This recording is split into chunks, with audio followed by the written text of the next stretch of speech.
You have to listen to your gut, like it never lies. And honestly, that would definitely be my number one piece of advice, because with all of the accountability tools, the onboarding, the best recruitment process in the world, like what your business wants to be like and the kind of people that you want to have in it. Introducing the Vixen Voice, a podcast for ambitious women entrepreneurs ready to move into their feminine essence, live their truth, and unlock their full potential. I'm your host, April Roberts, and each week I'll be interviewing inspiring women who decided to take a leap of faith to pursue their dream. Women who believe that they were born for something bigger. Hi, everyone, and welcome back to another episode of the Vixen Voice. Today, I have Michelle Meehan, the Vice President of Marketing at Plum, a revolutionary talent assessment provider, and Emma Mills, founder of MyPA, and also the host of MyTV. And we're going to talk about, I know you have a new show, so we'll talk about that today. But she runs one of the top PA companies in the UK, and for those of us Americans, basically executive assistant, right? So same, different terminology, same meaning. So if you're an avid listener, you already heard part one of how to hire well with these two amazing women, and it was so great that I wanted to invite them back so that today we could talk about successful onboarding, creating a culture, just practical topics about, should I do reviews? How often should I do reviews? How do I do them? And what I find to be one of the most challenging parts of business, which is setting expectations and holding your teammates accountable. So we're going to kind of dive in. We have 50 minutes, so we are going to cover as much of this as we can. We're going to get so much wisdom out of these women that we are just going to roll with it. So let's get going. So as we said, ladies, I'm so excited to have you back. We did talk about our theories of hiring, different ways we viewed hiring at our last conversation. And today I want to talk about onboarding, right? Because I've heard so many theories, Darren Hardy always trained us, throw them in the deep end and see if they could swim. And then of course, corporate America is like, oh, let me have this program laid out where they're in training for 3 months. And, most of us small businesses would go broke if we gave people 3 months to go through a training program. So I'd kind of love to hear what's your theory on this, or what have you seen to work best, and potentially in different environments, right? A corporate environment might have the resources or capability to really provide that great experience. Whereas, if we have a solopreneur listening or a small company under 7 figures of revenue, they probably don't have those resources. Yeah, sure. If you don't mind, Emma, I'll jump in really quickly. Yeah. Love it. But here at Plum, we have an amazing CHRO named Nancy Buck. And she has developed this methodology called Sherpa Shadow Partner. And for me, it's really this critical concept that I don't think that people have really maybe sort of latched onto so much. So you start with the job description, you have the interview, people kind of know ish what they're coming into, right? But they don't know from an expectation standpoint what you're looking for and how you might want to receive that information. So one of the things that Nancy talks about are these 3 different ways to go about it. So in the Sherpa methodology, you're finding out from this person, if this is my expectation, how comfortable are you with it? If they really don't have any familiarity with it, if it's something brand new to them, those are things that you need to take the time to give them all of that training on, right? You need to Sherpa them through the process. But in other instances, maybe they've worked on the same system previously, and it's more a matter of getting to know how you want to see the data versus how to do Excel and the pivot tables. So then in that case, it might be a partnership, right? Hey, I really like what you did here. Next time, could I see it like this? And then once they're sort of in motion and knowing what's up, you can move to a more of a shadow scenario where you're there in the background, you're there to support, but it doesn't necessarily mean that you're in the trenches with them, right? You're not pulling them up the mountain, you're not walking side by side on the mountain, you're at the top and you're like, hey, I'll see you when you get here, you know? And I think what's really important is going over those key metrics and key deliverables that you want and figuring out where people fall in terms of their ability to deliver against those things, and then spending that, you know, really critical time in the things that they need the most training on versus everything. Yeah, I love that. Yeah. And, you know, it's interesting because I interviewed a client who's a fractional CFO today. And so we were talking all things number and data. And I remember my financial planning company having the data, I could see where my different advisors struggled in the process, right? So although we did group coaching, if this advisor struggled building rapport with a new client, I could coach them on that and I could tell from the data. And if this advisor maybe struggled to like seal the deal and make them a client, then we could coach on that too. So I really like that, being able to like kind of, this is probably a bad analogy, but where to point the gun, right? Because you could waste their time and bore them, and you're also wasting your time, right? So I love this that you have a way to do that out the gate before you really even have data from this team member. Love it. Yeah. So, and it's important opportunity for them to self-advocate for themselves, right?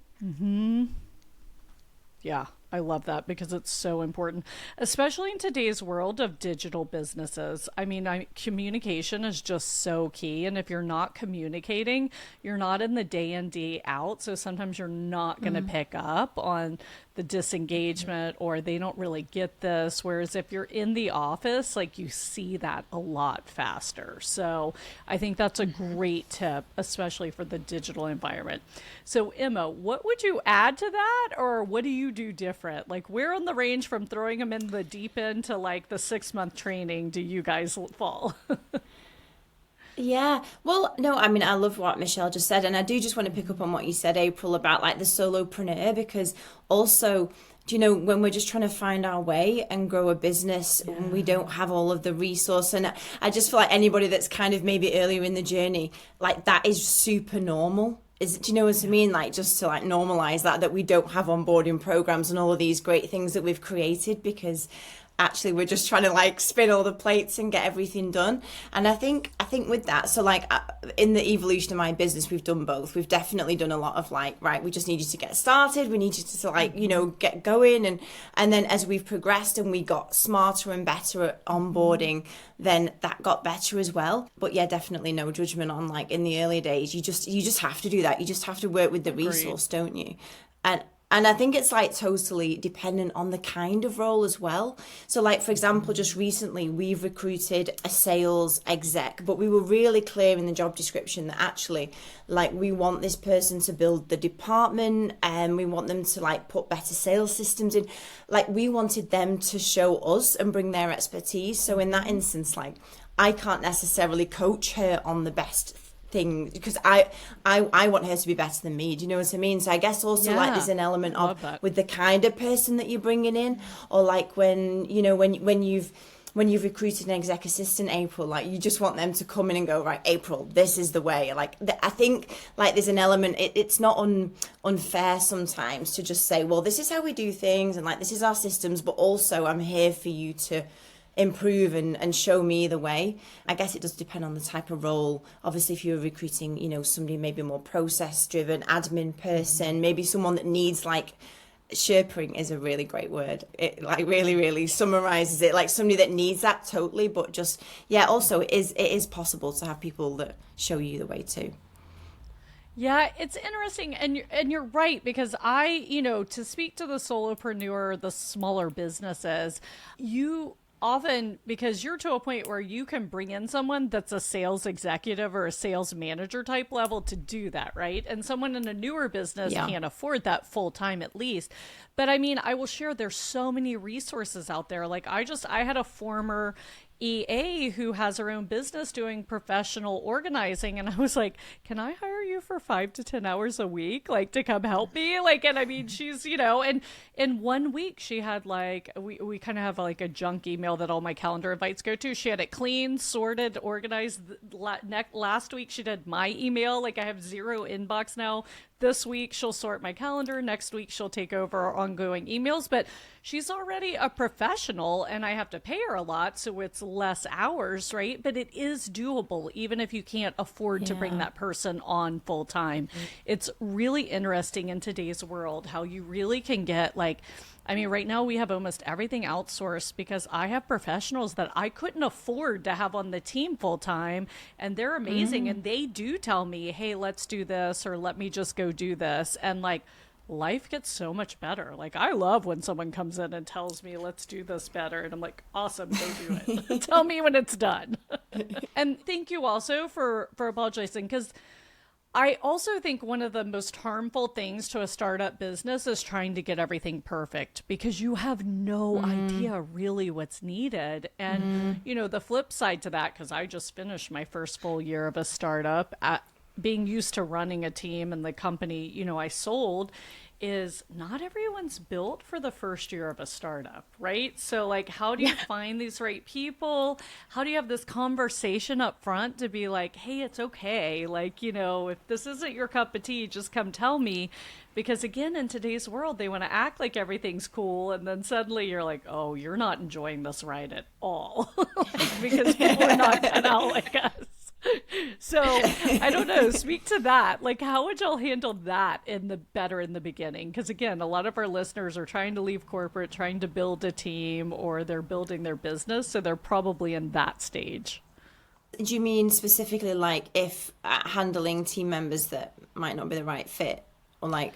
Well, or trying to upfront. Yes. I think also upfront set the stage better for it, because Emma, you said it right when you're like, look, at the beginning you got all these plates spinning and you're trying to figure out which one works, right?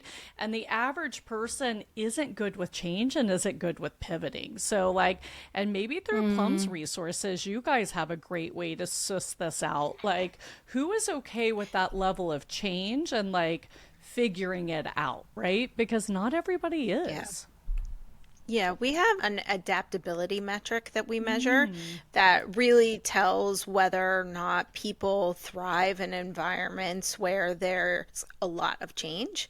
What you find as you sort of hire more people is you don't need as many people who are really high in adaptability. What you can start to do over time is have a few of those people, and then people who are a little bit less and a little bit less, and those people take them through the bell curve of change, right? So you have those early on adopters who are leading the change, who are full of adaptability. And then the people that come after them, who are on their teams maybe, are taking that change like 3 steps later and feeling a little more confident. But in the beginning, knowing who's adaptable and who's prepared for that level of change, I think is huge. The first year of a startup is really hard. It's really hard for the founder. It's really hard for all of the people that they bring in. And unless those folks can, quote unquote, hit the ground running, you're sort of struggling because every dollar counts, right? Yeah. No, it's true. And I just want to bring up that conversation because if you're there, like Emma said, give yourself grace, right? Like, I mean, a lot of times you're just still figuring out what works and what's going to sustain. And it's kind of part of the business. So Emma, talking about onboarding, I don't want to jump over because, again, a lot of my clients, probably the most impactful hire they're going to have is getting a good EA, be it a virtual assistant, remote, close by, etc. And I know this is your wheelhouse. So what tips would you give for onboarding and having a successful relationship in that particular relationship? Yeah, no, of course. I mean, with an EA, this is like, for me, this is the role where you are going to expect somebody to not need hand holding through everything. Like, if you're getting a proper, I know we've talked about it on like other podcasts and training sessions that I've done, that there is a big difference between an admin person that's just going to like wait for the next step. Like, a really key thing, I feel like, when you are earlier in the journey is having someone that's not going to be waiting like spoon fed for the next, the next step, the next task. So having somebody that can be, like Michelle said, like adaptable, can work with you, is a really key thing for me.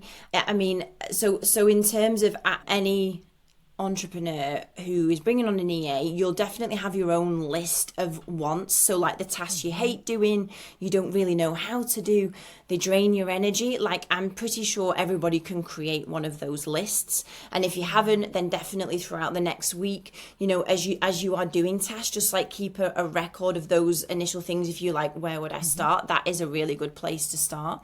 So certainly like having that, we call it like what good looks like what 100% looks like, just having that initial list. Well, these are the things I really want support with. A great EA will take that and also suggest and improve, and do more and help you where you don't know you need help ultimately. Do you know, like that's what a really good EA would do.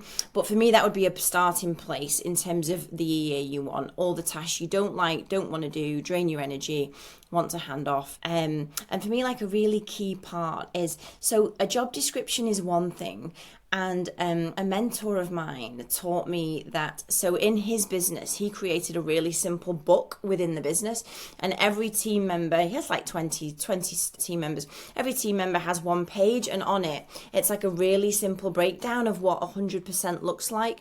So for example, in customer service, like the main goal might be, I am going to make sure that customer attrition is as low as possible.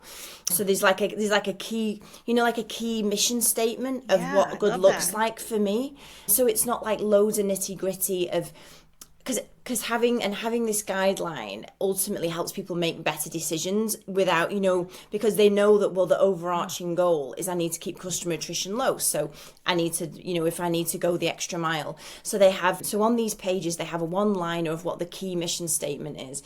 And then they'll have like 3 bullet points below, like keep it really simple, like the 3 most important things that they're going to deliver or make sure get done.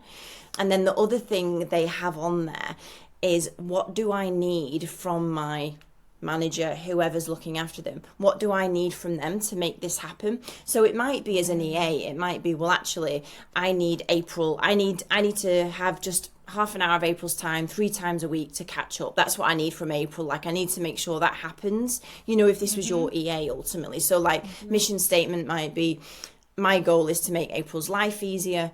The three or 4 key things I'm going to make happen are: inbox is clear, April doesn't have to think twice about a calendar. And then it might be, to actually make this happen, April, I'm going to need you. Like, I'm going to need to book some calls in. Do you know, and like just really breaking it down to what the simple good looks like, so that it's just really clear all around. And then feeding back any conversations and one-to-ones and feedback chats just around, well, well, we knew I was traveling next week, but we didn't do anything about that travel until 2 days before. So that's not making April's life easier, kind of like just feeding it back to a really simple overview. So I really like that, like the simple overview of it, because I feel like it takes away a lot of the detail and kind of getting bogged down in detail of big job descriptions and big goals. And, so yeah, I really like that method for it. No, I love that, because Strategic Coach has something called a 4x4, where it's like, what's ideal, what's expected, how can I be a hero? And like, let's say it was for my EA, and then the 4th column would be like, what's April's pet peeves? And then they could share their pet peeves too, because sometimes we step on each other without knowing, right?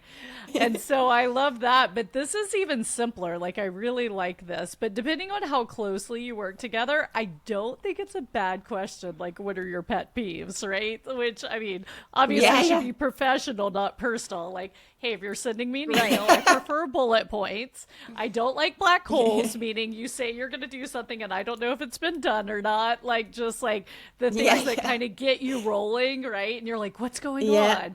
And, and that goes to setting expectations and accountability. So I love this because this is like such a simple, user-friendly way to do that. Like you said, then the conversation refers back to this document, right? Like, hey, this isn't like keeping the inbox empty or whatever the key step is, or what are we doing to make this happen? I love that. I love this a ton. So that helps with onboarding and then like ongoing culture as well. So let's chat about culture. What do you all think? Because, as you're talking about this, it almost makes me think about core values, because I think a lot of people misunderstand core values. Yes, you can share them with the external world, but core values are really for your internal world, right? Like, because one example is speed equals trust. Okay, well, you don't have to tell someone respond to a customer ASAP because they know a core value is speed equals trust, right? And so this is kind of what that sounds like. So let's talk about core values, culture, like building. I know, Michelle, at Plum, you guys have a very unique culture, and I know Emma is very big on culture at her company. So I'd love to hear your nuggets of wisdom or things you've learned through business or your experience. Yeah, so Plum does have a really unique culture. And one of the reasons that I think it's as good as it is because there's a lot of alignment with it. So one of the things that we find is there's sort of no such thing as a good or a bad culture per se at the highest level, right? There's people who want to work for one type of company, there's people who want to work for another type of company, and there could be a chasm between what those two companies stand for and how they go to market and how they feel when you're inside of them.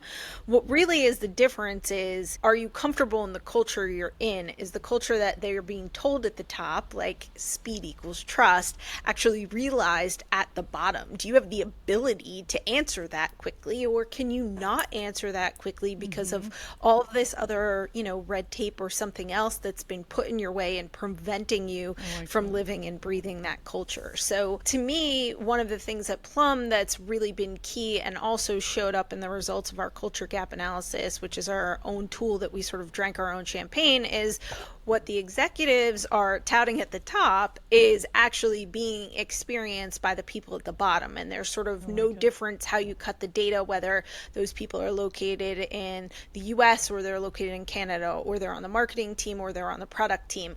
Overall, everyone's feeling like there's good cultural alignment. And I think the most trouble comes when there isn't cultural alignment, when the expectations that you have, that you're maybe told during onboarding of what the culture is, or when you're walking through the hallways and, maybe it's written on the wall or something, or it's, a little tagline that exists under the logo that's on your business card, doesn't match up with what you're doing. I think that sets up a sense of distrust.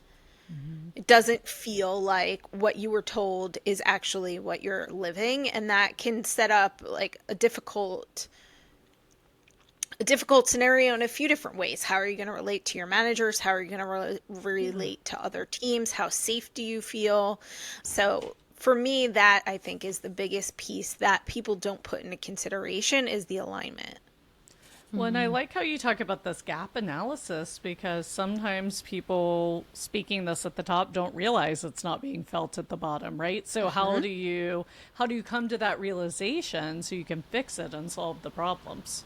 Yeah, no, I love that. And I would say in my experience, totally agree with Michelle. And so I've had the experience of having a really small business and then growing it quickly over a period of years, and transparency and communication is like one of the things that we now focus on so much, because when you're a smaller business, it can be much easier to communicate and interact and everybody knows what's going on. And then when you grow to a certain size of team member where that becomes much more difficult, it's easy to let communication and, even like what the company's goals are, or how we did in the last quarter, or what's coming up in the next quarter. I had to do like a quick crash learning course, like physically inside my own business, of realizing that as we added more people to the team, that communication piece. And, you know, even if there's 3 people, 5, 10, 20, like it becomes more and more important the bigger the business gets, because it's really hard to know, like Michelle said, like how people feel at the top is not felt at the bottom. It gets harder to know if everybody's happy. You know, when you're like a smaller team and it's like a family and you might go out for drinks, or and as it gets bigger, it gets harder to understand that and know it. So the one, I mean, we've changed our values, I think 4 times now over 16 years, like as they've kind of evolved. But the key thing that I think I learned is that as we got busier and communication lacked, because we were all just so busy trying to grow and improve systems and add team members, that kind of fell behind. And it was felt really strongly inside the culture. You could feel it, like people became more unhappy the less we communicated. So I started like adding in like quarterly meetings and debriefs and, you know, weekly newsletters to the team to update what was going on. And just that, like, I mean, I'm quite good at being vulnerable and honest. I don't have any kind of barriers in like keeping things behind. And I feel like the more you can be like that with your team, to go like, look guys, this is what's happening. And that for me has been one of the keys to maintaining and improving culture all the time, like in honesty, vulnerability, like being really real with what's going on in the business. I love it. And I was going to ask how you've implemented communication, but you kind of answered that through some tactical things. But let's talk about transparency, because I too believe in transparency, but it can be a double-edged sword, right? Again, you have to have the right culture to receive the transparency. So how have you successfully implemented transparency within your culture?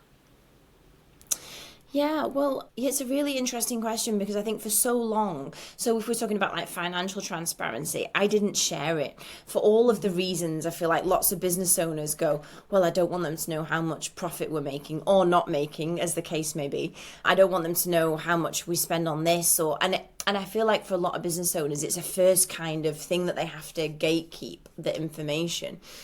But actually, and so I do share all of the information, especially with my leadership team they know where we're at daily, weekly, with financial information, like issues, good things, everything in the business. And then with the whole team, we do share as a minimum on a quarterly basis, like what our profit numbers were, whether they were good or bad, or whether we hit turnover. Because for me, what I realized was it makes any decision or communication so much easier from that point with your team, because they're aware. Whereas like, so not to like just talk about financial, but say like things like, oh, annual pay rises, or spending things on parties, or just like decisions that you might have to make, and then you thinking, oh, this might not be received well. Or I think the more you can be completely honest with the team to go, well, this has happened, or we lost a client, or actually we're booming and we've won all these clients, but it makes whatever decisions you make from that so much easier for me, because the numbers are there, the information's there for them to understand as well. And I much rather now treat my team like equals is not the word I mean. I just mean that, like, I want them, whether they are interested in the information or not, because some are and some aren't, but I just want to put it there in front of them, because I feel like the rest of everything we decide to do then just becomes a lot more easier, because you've been honest about it all. Yeah, no, I love it. Thank you for sharing that. And you are right. It's interesting because in my financial planning business, I was very transparent with my team, but then my parents joined it later on, and they were old school, like, oh, we don't talk money. And I'm like, oh, this is not comfortable, right? And so I'm sharing that because some people listening have experienced, like, be it through family or whatever, where you have like kind of the, you know, traditional way of doing things and maybe a new way of doing things, etc. When you have that headbutt, it really becomes challenging. And so I think it's important to have this conversation and decide where you are. I also would say, April, to me, there's a difference of whether or like how much to share based Yes. on if it's going to empower people or not. Because I have been at a couple of startups where there is a goal of transparency, and maybe they've gone from being smaller and then have grown, and they're like wanting to keep that same level of transparency going. But in order to do that, the number of meetings and the number of syncs and all of those things to keep it at that level starts to become a drain on people's calendars and their ability to actually, sort of get work done. And Yeah. so there's, I think, this fundamental balance so you don't hit that double-edged sword that you were talking about, of ensuring that they have enough information, that they do understand, to Emma's point, where decisions are coming out of, but that the information is empowering them, and what level do they need to be informed at to feel empowered at their level. Because depending on what level they are, they're going to have to make different decisions. So if I'm leading the marketing team and my budget is being cut, I would like to know, that's because X, Y, and Z, you have to cut these things out. But when I say it to my team, I'm going to say, we've decided to reshuffle things around. I might not give all of the details of where that came from, just because I don't want them to feel like maybe if they're cutting the budget, my job might be at risk. So I do think there's a bit of a balancing act that you need to find there when you're talking about transparency specifically. Yeah, no, I think you're pretty accurate on that. And so the point is to be intentional about how transparent or not transparent you are, right? Like, Yep. don't just say, "Oh, I'm going to share everything and throw up on everyone," right? But like, "Hey, I'm going to share this and here's why," and have your rationale and what, but yeah, really being intentional about it. And again, I point that out because if you're at the beginning of a business and all the plates are spinning, sometimes you don't take that time to be intentional and just understanding like, okay, here's why I'm doing this. Even if it's a 5 to 10 minute like pro con list you do for yourself, I think really helps move that process along. I love it. So I think that's great talk about culture. And Emma, you got into detail on how you communicate with your team, which also I feel you have to be intentional, because as a smaller team, like you said, there is communication. And I think the communication being intentional when you have a digital team is super important too, because if you have 4 team members and you live in 4 different states or, different countries, then I almost think that communication intentionality becomes so much more critical. And to Michelle's point, it doesn't mean you have an hour every day, but maybe you have a 15-minute huddle every day, and then you get an end of day little email or summary or something. So it's like constant communication. Like this can come in many forms, because when I coach on time, energy, and confidence management, I am a fan of the shorter the meetings, the better, right? Like usually what you think will take 45 minutes, you can get done in 20. Like you can. So true. Yeah, I love it. So let's move on to some other tactical tips like reviews again. And, I think this goes down to expectations and accountability, which is really the overriding theme. And I don't, just in my experience in coaching women, I feel this is an area they really struggle with when they're building their business, because you're pulled in so many directions, and actually it's an area I find men struggle with too, because sometimes they're not great at communicating expectations, right? It's just like that certain thing. And, I can tell you as a owner of a small company, it's hard when you have all the secret sauce in your head. Like, how do you get it out so they even understand what you expect of them, right? So, like, you can see both sides of the coin. Like, obviously, your team member can't perform if they don't know what's expected, but oh my gosh, that's one more thing I have to do, like delineate my expectations and communicate them and then hold people accountable. So let's dig into tips here, and it could be tactical tips of how often you should review, touch base, how you give feedback, or different ways of giving feedback. But what are ways that y'all have found to successfully set expectations and then hold your team accountable? For me specifically, I am really big on one-on-ones. And I think in the last one, Emma, you noted, you have so many people, you couldn't meet with all of them. But for my individual teams, both at my consultancy and at Plum, I want to make sure that I'm touching base with people on a regular cadence, even though sometimes we only talk about what they did that weekend. I want them to know that it's an open door policy, and also gives us a chance to talk on a regular basis so that come time for whether you're in a place that does reviews or developmental coaching, it's not a shock when the person sits down. I kind of think that's the worst feeling. Like, you're going into this thing, you're not really sure what people are going to say, and you're not sure if your raise is going to depend on what comes out of it. For me, it's better to know as you're going through the individual weeks and months if you're meeting those expectations, and if not, give you the opportunity to pivot and actually be able to hit them with coaching or just with more direction. Yeah, no, I totally agree. And I think that it would be the word one-to-one, like if people just took that as we do it every quarter or we do it every 6 months, like they would be totally missing the point, because what you said, Michelle, is totally right. Like, you need that kind of ongoing communication, don't you? Like, I wouldn't want anyone just to save up kind of all of the nuggets to this particular meeting when you're actually interacting day to day and week to week, and you can address things when they happen. And I feel like that would be like one of the worst things, to like save everything up to a meeting, and it's like, well, actually I could have just chatted to you about that at the time, and have more like back and forth just conversations to address things as they're coming up. Because also I find, and I say this because it comes from experience of me doing this in the past, is that if you do let them say, like, if you're building up things to talk about for a one-to-one, it can be kind of weigh you down, because it would be much better to address them as you go, rather than kind of saving everything up till then. And in terms of like the accountability, I think I am definitely not naturally a person that loves either like confrontation or hard conversations, and they can be in one-to-one sometimes.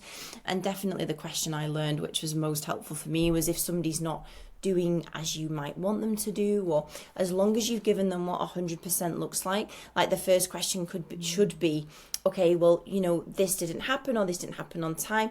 Like, what do you need from me to get this done? Like, how can I help you better with that? For me, that's always my first question, to kind of first give it to them in terms of, like, is it something I'm not explained? How can I help? What do you need from me? Like, giving that kind of, because obviously you'll come to a point where there's nothing else they can say that they need from you. They've either just done it or they haven't. But I feel like that question is a really good if it kind of feels like a difficult situation, or it's like a good first point of call for it. I couldn't agree more. My boss now has a phrase that he uses all the time, which is can't or won't. So people either can't do it or they won't do it. And that helps suss out the can't from the won'ts really easily, right? Because if they can't do it, it's because they need something for you, be it direction, a tool, or something else. But if they won't do it, that's when there's sort of nothing else to say that you can do to help foster the situation and make it better. So for me, I definitely agree with that point of view. I like this can't or won't, because can't, you coach them up, won't, like you said, okay, where do we go from here? What are we doing? But it's important to know. Like, I mean, that's not fun to find out, but it's important to know.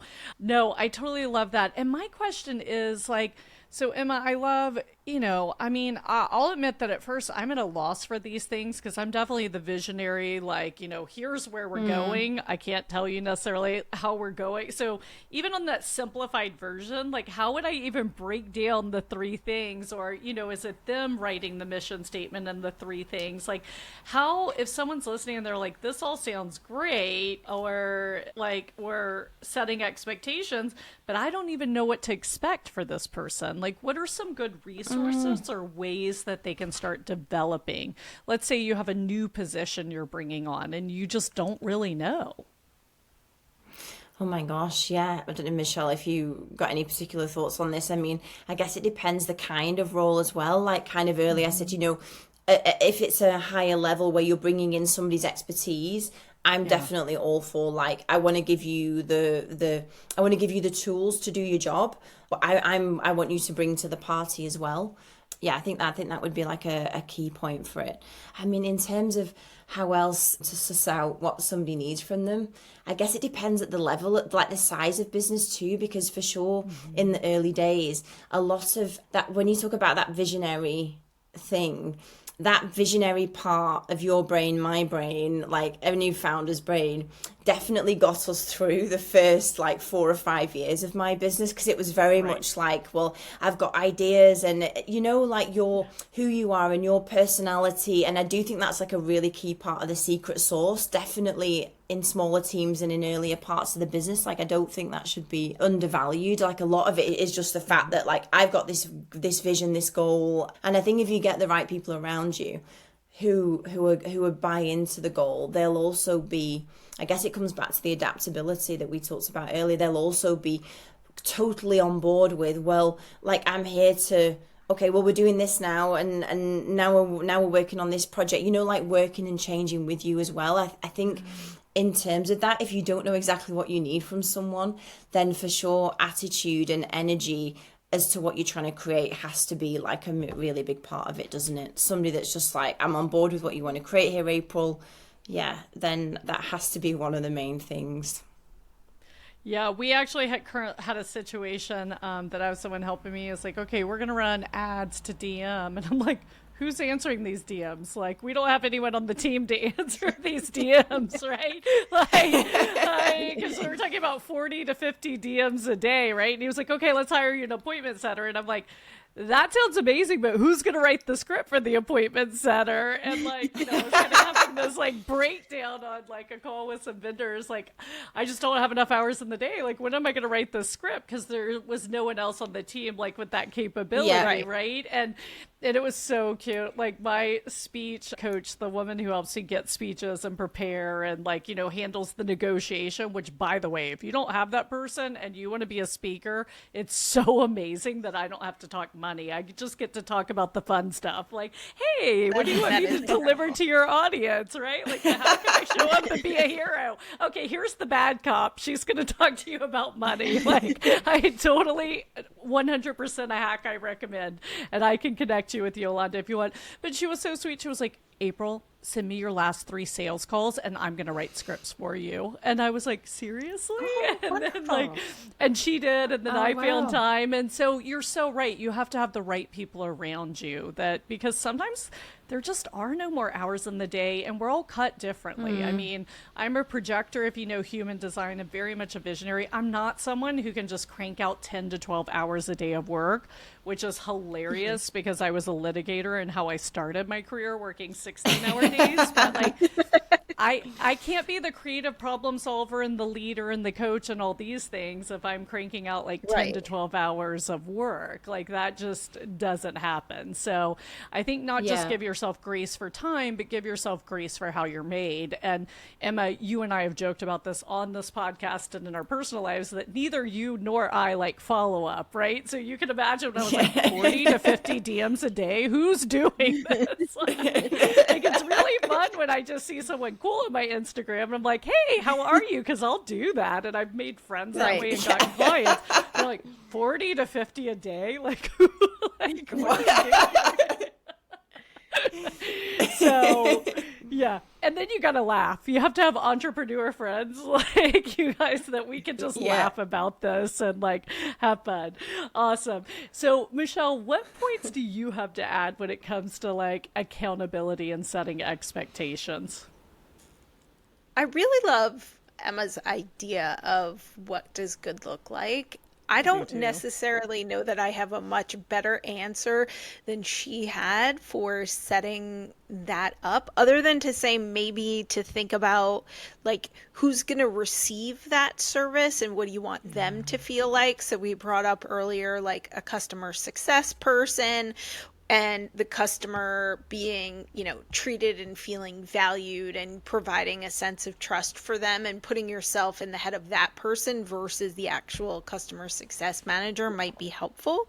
In terms of accountability, You mentioned black holes before, April, when we were talking, and I was thinking like, oh, I have this woman, Sydney, on my team that actually handles everything, and she's phenomenal, and I Amazing. never have to follow up on anything. But then I thought about how in the beginning I would be having all of these post-its, and on Thursday be like, Sydney, we got to go through my post-its and make sure. But we've gotten to that point where there's so much trust, and the woman she has every, I dotted, T's crossed, like, in perfection, and I don't feel like I have to follow up. So there's a bit of setting maybe a little bit more of a rigid structure in the beginning that you can ease up on, but you can't go in reverse, right? So you can't start out like the coolest person ever and then all of a sudden be like, actually, I have no idea where anything is, and you're making me a nervous wreck right now, right? So there's sort of, I think, an order of operations bit or sequentialness to that you have to be really mindful of. Yeah, no, I agree. And I on my financial team, I had someone who was like the woman you spoke about. She'd be like, every week she'd put 2 hours on my calendar and she'd come in with the list of like outstanding things that needed my attention. And she was like, we're sitting at this table until we get through this list, April. But like she would make it easy for me. And so we'd knock it out and nothing fell through the cracks, right? And then she would just, so definitely that person is important if you're not good at follow through. So, because you want to serve your clients and take care. I love it. Well, ladies, as always, it's been a phenomenal conversation. I can't believe we're out of time. So I just want to open up. So Emma, one, I'd love for you to talk about your new podcast and anything. And Michelle, anything exciting that Plum has going on, I'd love for you to share. And then just kind of any parting words of advice or any remaining thoughts you have before we sign off. I'm glad you said that, because it was one thing I was thinking, oh, I really must drop this in, because the one thing that has got me through adding good team members and getting rid of bad team members is you have to listen to your gut. Like, it never lies. And honestly, that would definitely be my number one piece of advice, because, with all of the accountability tools, the onboarding, the best recruitment process in the world, like, what your business wants to be like and the kind of people that you want to have in it. And every time I've ignored my gut, it's never, ever turned out any better. It's like never ended well. Like the gut was right. And I just think for me, that is like number one over everything, to make sure you've got people that you enjoy working with, that are going to support you and serve you and help your customers. Definitely. If you've got that, like, I'm not sure about that, it's usually right. Like, the gut tells us everything, I just feel like. So that would be my parting piece of advice. You can do all the systems in the world, but like, just human connection, it's just the one thing you have to trust. And thanks, April. So for a really long time I've been doing a lot of video, but I'm following in your footsteps and finally launching my own podcast, which is coming out at the end of the month on the 27th of September. I should probably pick your brains on lots of things. Yeah, it's and my podcast is called Focus on the Fun Stuff, because I am obsessed with understanding how business owners, the ones that are enjoying it, have gotten to that point. Because I just feel like, especially with our clients, and I talk to so many business owners where they're not enjoying the journey, and everybody gets bogged down in lots of things, of tasks, of plate spinning, of finances, of staff, the reason why a lot of people started a business, they kind of forget a long way down the line, because they're just in this kind of, oh my gosh, there's so many things happening. So I'm obsessed with how you get to that point of enjoying the journey all the time. So that is what my podcast is fully all about. I love it. Emma, congratulations. That sounds amazing. I think I need that in my work life and my personal life. Thanks, Michelle. I don't know. That was really great. I am going to be an avid listener. I love it so much. Awesome. And Michelle, how about you? What would you like to say as we sign off So today? we're going into the fun season. We're going into event season, which is huge in the HR tech community. So there's a bunch of different events coming up. So Plum will be in Nashville next week and in 2 weeks in Vegas. So hopefully we'll be getting to see a lot of friends in the business. And I think that would be one of my pieces of parting wisdom is network. Because sometimes you can get so bogged down in behind the creation of your business and making it work, that you're not getting those outside perspectives. You're not getting what someone who's already walked in that, path has done, how they've succeeded, how they've focused on the fun, and you're not being able to see the bigger picture. So never sort of let go of that piece. And it's going to feel hard, right? You're going to feel like, I don't have time for that. The last thing I want to do at the end of a full day of a conference is go out for cocktails that turn into dinner, that turn into a night thing, and I have to go to the conference again in the morning. But it's critical to you feeling successful and heard and seen, and like you have a place in the world you're creating. Yeah. Yeah. And having friends, I mean, again, I just had a call with a friend of mine who's an entrepreneur up in Minneapolis, and she just kind of went through a tough time recently, had to let some people go. And I was like, hey, I just wanted to have the Zoom to check in with you. Like, what's going on? Right.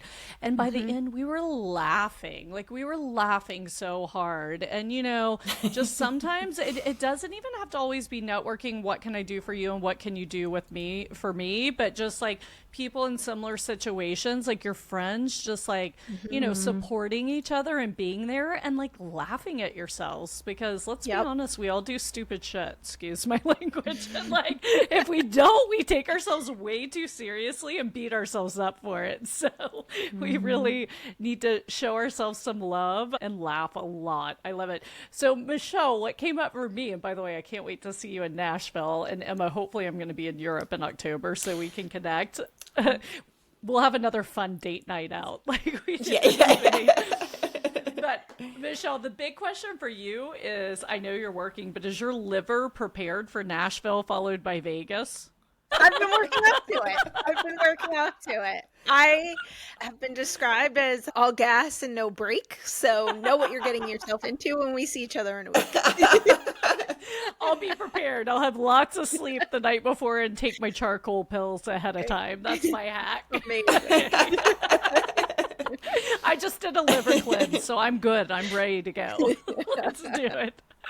All right, ladies, thank you so much. Everyone listening, don't forget to love yourself. Find someone that you just laugh with. I hope you laughed along with us today, and just find joy in life every day. That's one of my top goals right now, to make sure every day I have a joyful conversation with someone. And sometimes it's a stranger, and sometimes it's a family member, and sometimes it's a good friend like today. So just find something that gives you joy and focus on it every day. All right, everyone. Well, thanks, Michelle and Emma. It's so fun. We're going to have to come up with another topic so we can do this again. Bye, Thanks for having me. Love it. Talk to you all soon. Thanks again for listening to the podcast. If you enjoyed today's episode, be sure to hit subscribe so future episodes are automatically downloaded directly to your device. And if you want access to today's show notes, including links to all the resources we mentioned, visit vixengathering.com/podcast. Thanks again for listening, and I'll catch you next week for another episode of The Vixen Voice.